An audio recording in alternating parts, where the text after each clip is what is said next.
This short cigar belongs to the man with no name. This long gun belongs to the man with no name.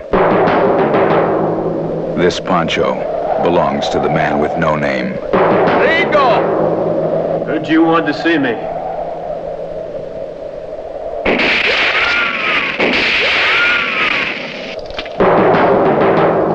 What's wrong, Ramon?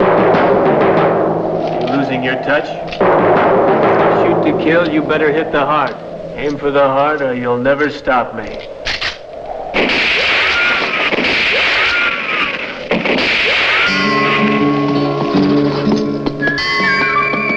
The man with no name. Danger fits him like a tight black glove. He is perhaps the most dangerous man who ever lived.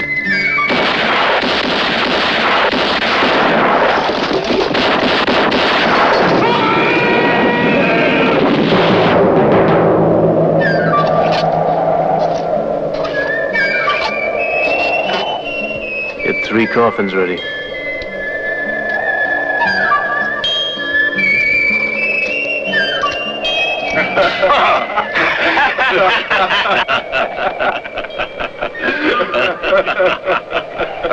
I don't think it's nice, you laughing. You see, my mule don't like people laughing. He gets the crazy idea you're laughing at him. Now, if you apologize like I know you're going to, I might convince him that you really didn't mean it.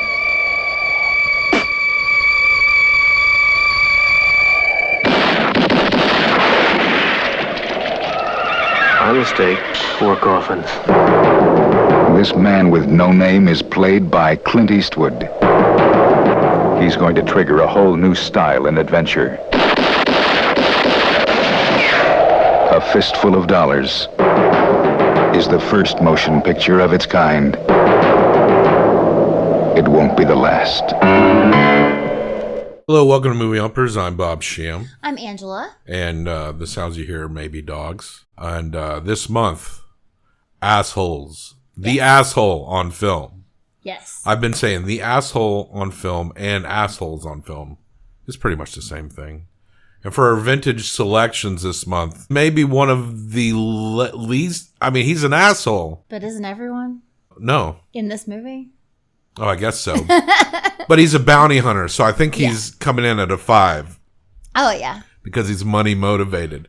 Not that this character does not do good things, but often he has to make sure he's got the bag first before he does the good things. Yes. For the retro reviews for our topic, we'll be discussing Sergio Leone's Man with No Name trilogy, starring Clint Eastwood as the Man with No Name. They give him a different name. He's called Joe at one point in this movie, but that's not his name. He's just like the Undertaker's just throwing that name out there for whatever reason. Yeah. But yeah, so we start off with the first of the trilogy, A Fistful of Dollars. And this movie is just Kurosawa's Yojimbo. Like, the year before, Kurosawa released Yojimbo about a samurai who utilizes 2 warring factions in a town. And people saw this, producers saw this, and were like, this would be a great Western. Yeah, I mean. And literally just adapted it straight into A Fistful of Dollars. This is Yojimbo. They just Westernized a movie that came out the year before. Wow. And this is done by, it was shot in Italy. That's why they call it spaghetti westerns. Right. You didn't know that? Why do you think they called it spaghetti western? I think that was probably in my brain somewhere, You but... think they were all catering was just a big thing of spaghetti and they were just eating that? But it's just slurping noodles in the back. Well, maybe they were, I actually. think I did know that, but I hadn't thought about it. And Spanish and West German production companies. Okay. And so all these companies combined, so you had Spaniards and you had Italians and you had Germans and you had English people. And apparently communication was a big problem on the set. This one stuntman had to interpret a lot going on. And no. Sergio Leone himself did not speak English. But, I mean, he's no less crafty a filmmaker. His approach and his techniques to this movie are pretty much inspired by the movie that this movie is essentially a remake of. Yeah. It's Yojimbo. And that's not a complaint because, yeah, that's a good story. And, yeah, and it's still a good story. Yeah. When you change the setting. And it totally works in the Western concept, but it also established the iconic imagery of Clint Eastwood wearing that poncho, chewing that little cigar, and killing 4 guys in like 2 seconds with his revolver. And you got to be a great shot. Oh, yeah. With a gun like that. I noticed he has to cock the gun every time. Yeah. So that makes it even harder because you have to just be like you're totally in sync. He's pulling out. If you miss that, if it jams, if something happens, you're fucked. And from that point, history was made. Also, one thing that Sergio Leone showed with this movie, you can make a pretty damn fine movie with not a lot of money. This movie cost $200,000. Wow. I wondered at one point because they never left that small town, which was really only like 3 buildings. And I'm sure it's cheap to shoot out in the Italian desert. Yeah. It definitely helps. That's, that is where Sergio Leone is from. And I'm sure they just found a cemetery, right? Sure. Or stuck things into the ground or whatever, maybe. But this movie made $20 million. Oh my gosh. In Make 2 more, please. Yeah, 1964. So you see the budget goes up a little bit higher. And by the time you get to The Good, the Bad, and the Ugly, the budget clears $1 million. I think that's the one I'm going to remember. I don't remember this one, but my dad was a big Clint Eastwood fan. You'll be very familiar with the music from The Good, the Bad, and the Ugly. Okay. Because that's the... Oh, yes. That. Yeah. And so, yeah, the music by Ennio Morricone in this movie, our setup was very loud downstairs. Yes. So every time the camera would go on to the man with no name, Clint Eastwood, they'd do that little flute sound like... The man with no name. Danger fits him like a tight black glove. Once you pointed it out, I didn't mind it as much that was why. Because then I was like, oh, okay. It was just very tinny. Yes. And very sharp. And they're trying to get your attention. I think our DVD copy was also just kind of pretty straightforward, not necessarily some thoughtfully remastered edition. No. But yeah. So, A Fistful of Dollars. The man with no name, the stranger, rolls into town. Mm-hmm. The town is... There's the only legit people in this town, truly, are the innkeeper and the undertaker. Yep. And on both sides of the conflict are the Rojos and the Baxters. And then there's that one man with his son. He's the only other person. That's the first person you see is that kid. The Baxters don't seem to be quite as bad as the Rojos. No, not at all. But the Baxters are also the first ones to talk shit to the man with no name. And they're the first ones to get like shot the fuck down when they try to make a stand on him. And so that's when you discover that one of the Baxters is a sheriff. He's like, what the fuck are you doing? I know. And he's like the husband of the wife who's head of the Baxter family. Like she's the one calling the shots. Yeah. That's when the man with no name goes and collects a bounty for killing Baxters from the Rojos. And they hire him, but he's just playing both sides against each other. And he even sets up like... There's this one concept where they steal gold from the Mexican army. Like the Rojos just wax them. Yeah. And so he and is it the innkeeper or Undertaker? The innkeeper goes with him. Yeah, Salviatano. Yeah. He sets up these bodies on a tombstone like... And Salviatano is not having it. Yeah, he definitely questions the motivations from time to time. He left him there. He was like, I'm not being part of playing with dead bodies. You don't play with dead bodies. And there's one point where where he hears some shit's going on, and like between the Baxters and the Rojos, and then Clint Eastwood is like, "Oh, well, I'm gonna go get some work from the Baxters then." Yeah. And then Salviatano's like, and he spits at him. Yeah. But he does kind of like him at the same time because once he figures them out and plays them against each other and gets his bag, then he starts to kind of get his revenge for people. He's not a complete dick in the sense that like.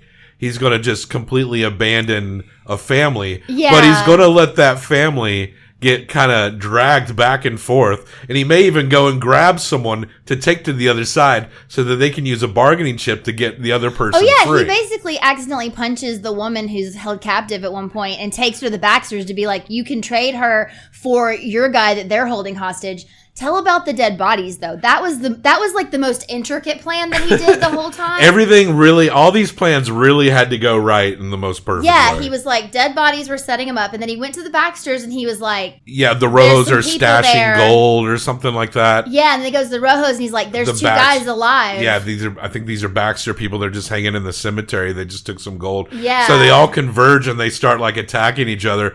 But these bodies are not moving. They're not moving. They're not sleeping.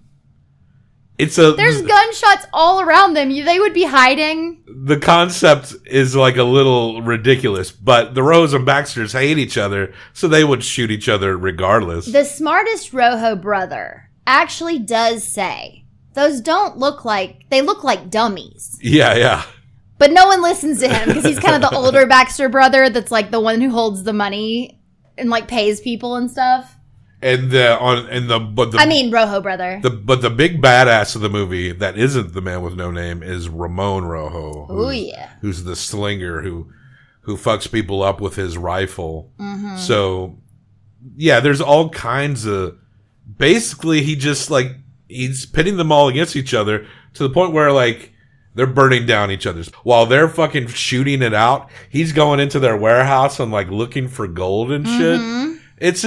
He's the classic anti-hero character. Yes. He's going to do some noble things, but he still has pretty self-absorbed motivations. It's also weird because, after he plays both sides, and he's made, if you were to count up the money, he's made thousands of dollars, which is a lot of money. He's getting like $500 to like give information, $1,000 to do this or that or the other. He doesn't do anything for anybody. Nothing for free, except he realizes that the woman who's being held captive, Marisol, and her husband, Julio?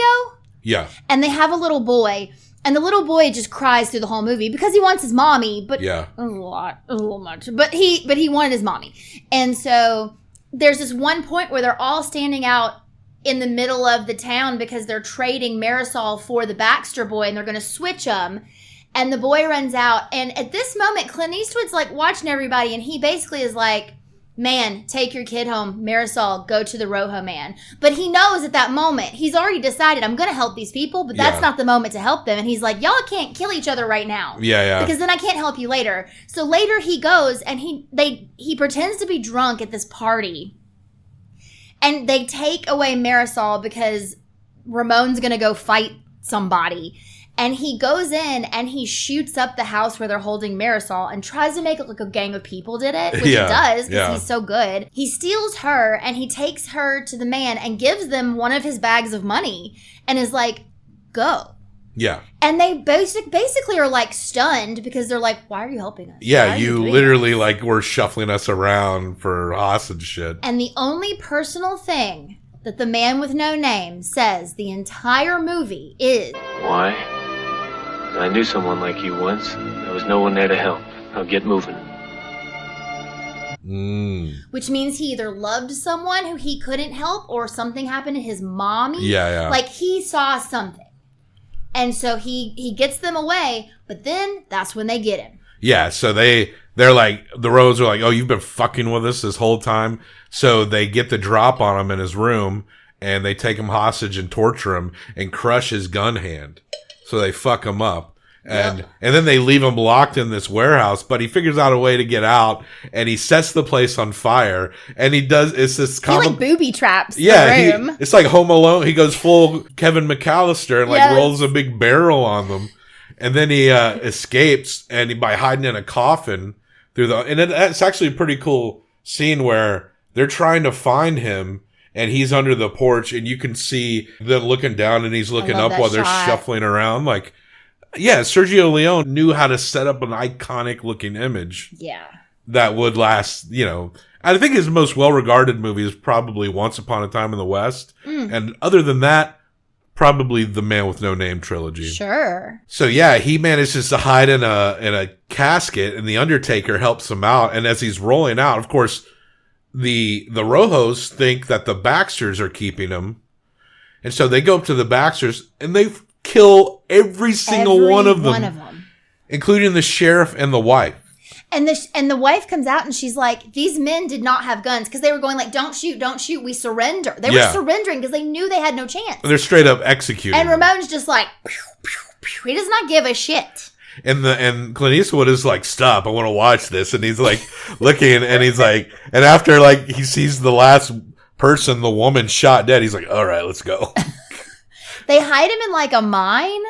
Yeah, and he has to, and he's training his other, because he's left-handed, so he's training his right hand to shoot the pistol this time until finally he gets his shit together, and then he rolls back into town. Yeah. Through the mist, the dust, the fog. And when he was training his hand, he was practicing shooting, and he realized there was this metal down there that bullets couldn't get through. Yeah. So he made himself this like metal breastplate. Yeah. That he tied around his neck with a rope, and it works because he has this big poncho on. And Ramon he's already gone through this spiel about like, Tequila Man, you have to shoot him through the heart. And he does this thing where he shoots this thin plate of armor, and he shoots the shape of a heart with his rifle. That was cool. There's also this, the what's the thing he always says? Like, when a man with a pistol meets a man with a rifle, the man with the pistol will die or something. Yeah, it's like he says it's an old saying. Yeah, they say these things as though they've been said forever when no one has probably never ever said them. Yeah. But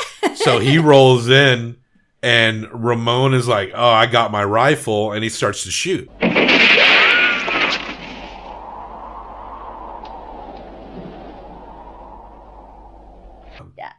And then he gets back up. And he's taunting him. He's like, Ramon, go for the heart. You got to hit me in the heart, Ramon. I'm a man with a pistol. You're a man with a rifle. Shoot me in the heart. Yeah. You got to shoot a man in the heart if you want him to die. And he keeps shooting and shooting until he runs out of his ammunition. Yeah. And then that's when he drops the freaking plate. Of course, maybe shoot him in the head, but whatever. Shoot him in the head. Also, why drop the plate?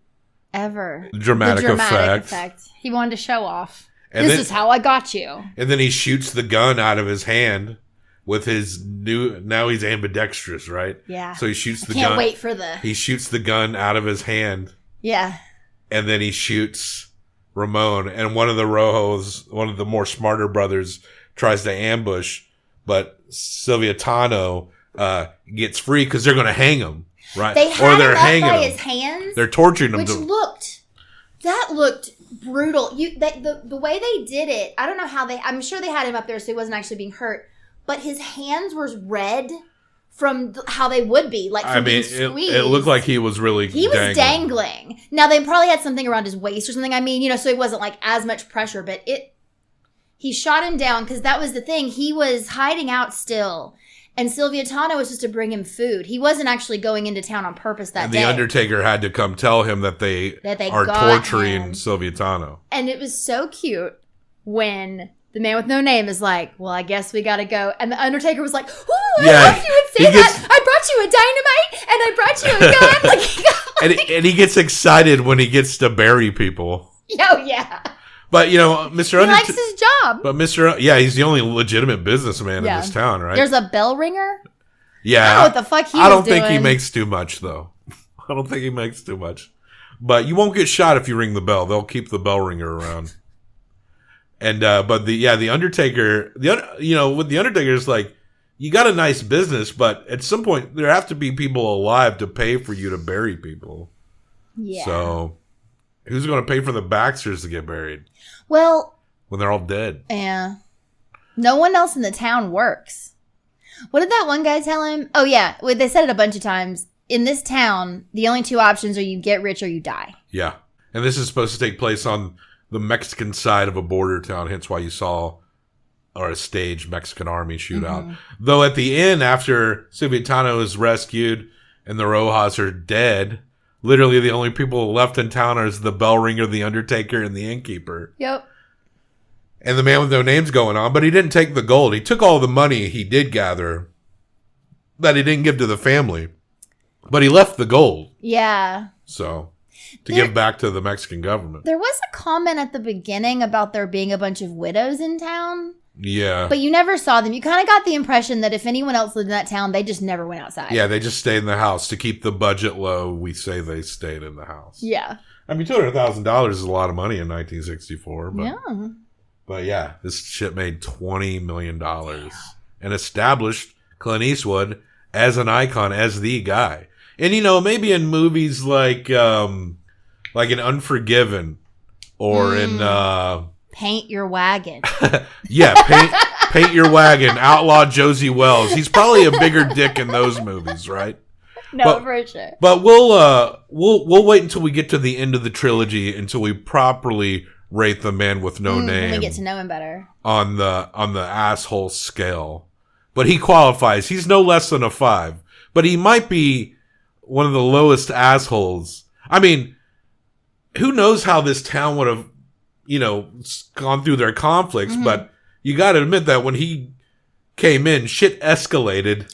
Well, and at one point... And half the town is murdered. Yeah, and at one point they were like, we're going to do peace for a bit. And he's like, well, then I'm moving on. But he didn't move on. He stirred up the shit. So, he is someone who profits on chaos. Yes. And when there's not enough chaos, he makes it. Yeah. So he is an asshole. Yes, He's a big asshole. He's a merc. He's literally playing with people's lives. Yeah. He's arguably worse than some of the other assholes we've seen because he is on purpose having people killing each other. He's the reason the Rojas went to... Killed every Baxter? Those Baxters did not need to die. Yeah, they didn't do anything. They didn't like each other very much, but there was way more of them when he rolled into town than there were when he rolled out.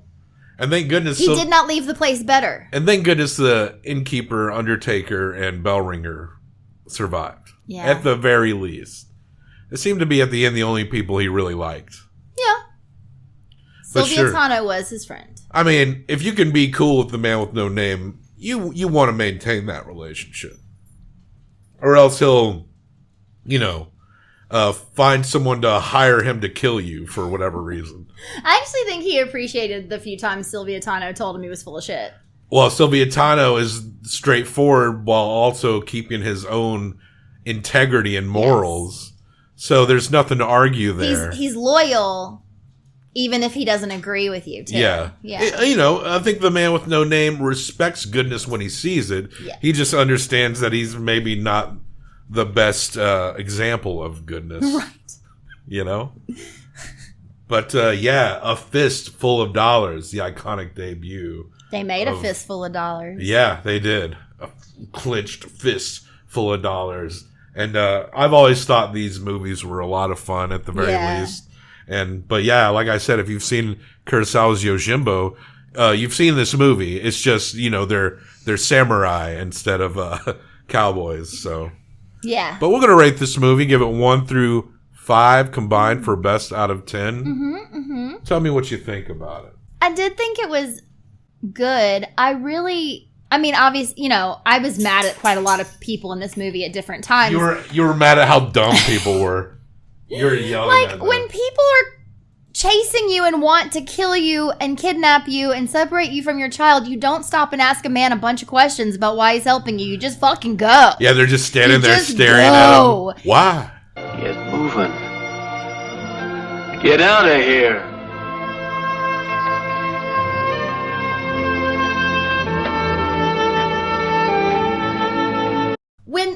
When a whole town is looking at you and literally murdering themselves over you, you don't say, hey, stop, let me peek out, open up this thing. How did they not see him? There's 10 people in this town. How did they not notice the Undertaker? I thought that scene was funny. It was great, but come on. I imagined him masturbating while watching that in the casket. With his good hand? It's a little, yeah. He had one good hand. Yeah. That's a part of the training to get the other hand as capable as the one that got crushed. Like a 3.25. I'm going to go a 3.75. Okay. I don't, it's got, I really appreciate it for what it is. Mm-hmm. But yeah, the plot wise, it seemed like everything really had to kind of line up in a special way. I do think a 7 makes sense. And the movie is more about the posturing and the coolness, the vibe of it. And I can't remember. It's been a long time since I've seen the other two, so I'm curious. They're much longer than this one, so we'll we'll see like how much that budget and what Sergio does with it. If they get something besides the tempera paint that they used for blood in this. Also, no matter how you're injured, you bleed down your forehead as though you've gigged in wrestling. So do you think A Fistful of Dollars is better than Captain Blood? No. Do you think it's better than The Adventures of Robin Hood? Yes. I did really enjoy how cheery Robin Hood was. So. Yes, there was that. There was definitely a I can't even think of the right word. Cheery makes sense. So let's throw it up. Let me show it to you. Fistful of Dollars in between Captain Blood and The Adventures of Robin Hood. I wonder what we'd give Yojimbo. Errol Flynn sandwich. Probably like an A. I bet Yojimbo would get an A easy. I'm shaking my head even though I don't think I've seen it. But I know those movies are supposed to be great. So there's going to be plenty of Man with No Name this month. And we'll be ending also on all our vintage asshole movie choices will all be Westerns. So all 3 Man with No Name movies. And the biggest asshole of them all. And our boy, the mascot of the asshole on film, Mr. John Wayne, and his quintessential, the quintessential John Ford movie at the end of this month. So check the show notes for links and other places to find us. I'm a fan of these Sergio Leone Westerns. What do y'all think? Do you think, who's your favorite cowboy? Tell me in the comments. I mean, Clint Eastwood is badass as fuck in this movie, no doubt about it. But like and subscribe and talk to me, correct me. Anything I said that's wrong, yell at me about it, all right? Now, I love you so much. Death to all traitors.